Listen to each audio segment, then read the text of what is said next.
जो लोग भी लव जिहाद का नाम लेते हैं, सबसे पहले तो ये एक सुप्रीम कॉन्सेप्ट जिहाद को एक फैंटम कॉन्सेप्ट बनाना, इतना लूजली इस्तेमाल करना, इस पर हम ऑब्जेक्शन लेते आए हैं। धोखा, वरगला के, लालच दे के अगर कोई मुसलमान किसी लड़की को फांस रहा है, उसको आप लव जिहाद नहीं कहें, कोई भी सजा उसको दे दे।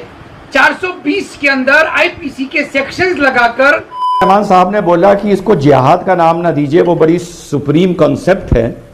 मैं इन लोगों को बताता हूं कि इस चीज में, और शेफाली जी ने भी आज बड़ी अच्छी बात बोली कि आप इसको इंटरफेथ बोल सकते हैं। कभी कभी समाज में कुछ ऐसे शब्द आ जाते हैं जो लॉ में नहीं होते हैं, पर अर्थ दोनों का एंड में एक होता है। ये जिहाद जानते हैं अमीश भाई, माफी चाहूंगा अमन भाई, क्यों बोला जाता है? इसके पीछे भी एक कारण है, और गैर मुस्लिम बड़ा मजबूर है ऐसी चीजों को जिहाद बोलने के लिए।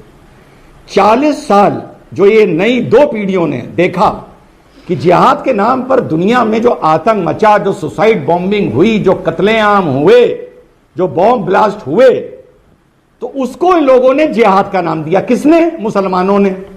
काले झंडे पे आयतें लिखी, वेबसाइट बनाई जिहाद पर। तो अगर 40 साल पहले मुसलमान इस जिहाद शब्द के यूज के खिलाफ सड़कों पर उतर आए होते, तो अमन में या शेफाली जी में किसी में ये ना तो हिम्मत होती, ना वो इसको जिहाद बोलते। ये लोग 40 साल तमाशा देखते रहे जिहाद के नाम पर। तो आज जब लव जिहाद कहा जाता है तो इनके सीनों पे सांप लौटते हैं। ये कारण है जिहाद कहां से आया।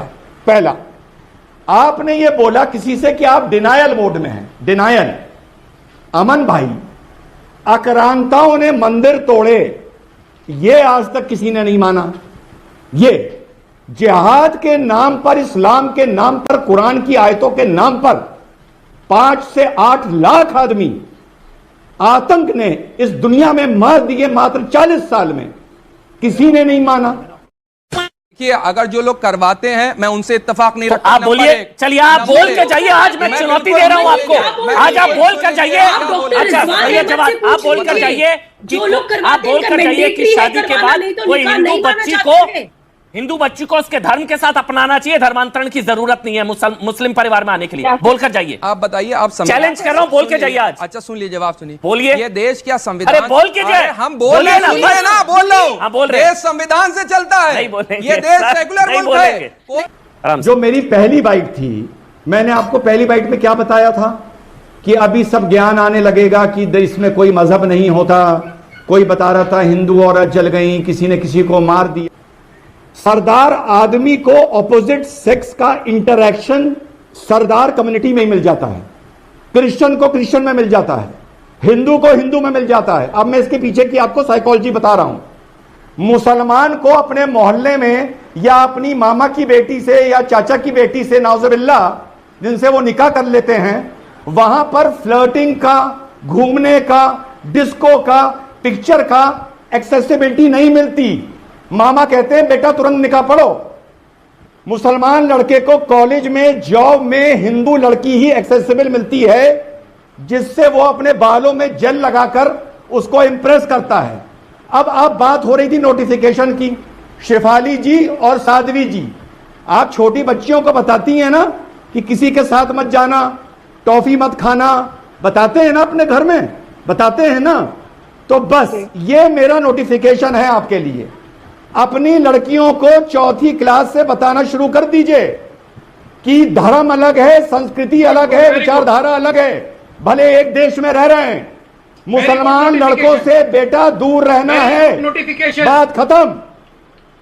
बस इसके अलावा कोई नोटिफिकेशन की जरूरत नहीं है। डॉक्टर रिजवान, जिहादी जल्लादों से निपटना है, ये थोड़ी ना कि ये नोटिफिकेशन सोल्यूशन है। अरे भैया सुनिए अमन भाई, सुनिए। सुन रहा हूं सर, सुन रहा हूं। मुसलमान आदमी का हाथ छुरी पर बड़ा साफ होता है, बहुत साफ।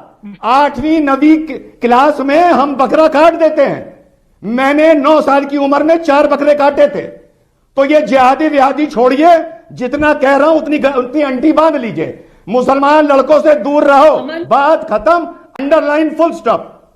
बालिग लड़के को लड़की को ये हमारा संविधान इख्तियार देता है कि वो किससे शादी करे और किससे प्यार करे, किससे मोहब्बत करे, क्या खाएं, क्या पिएं, क्या ओढ़े। ये हमारा संवैधानिक हक है और ये हमारा संविधान हमको हक देता बालिग लड़का और लड़की दोनों के लिए। नंबर 1। नंबर 2 बात अगर आपने कही कि धर्म के आधार पर हत्या हो गई या किसी चीज के आधार पर हो गई, इसी देश के अंदर मैं आपको, रिजवान साहब सुनिएगा जरा कान खोल करके, दहेज के नाम पर लड़का और लड़की शादी करते हैं। अरे सुन लीजिए, फिर ये देखिएगा फिर ये लगड़बग्गे की तरह हंसने लगेंगे, अभी फिर ये लगड़बग्गे की तरह हंसेंगे बीच में। तुम क्या बोलोगे यार? मैं इस्लामिक लॉ में पीएचडी हूं यार। देश के अंदर मेरे इतने बुरे दिन आ गए कि तुम लोगों के सामने मुझे बैठना पड़ता है यार। निर्मम हत्याएं हैं, अरे मैं तमाम दर्ज हैं, तो क्या कहेंगे? जाति जिहाद कहेंगे? अपर कास्ट और लोअर कास्ट में भी शादी यहाँ पर नहीं होती।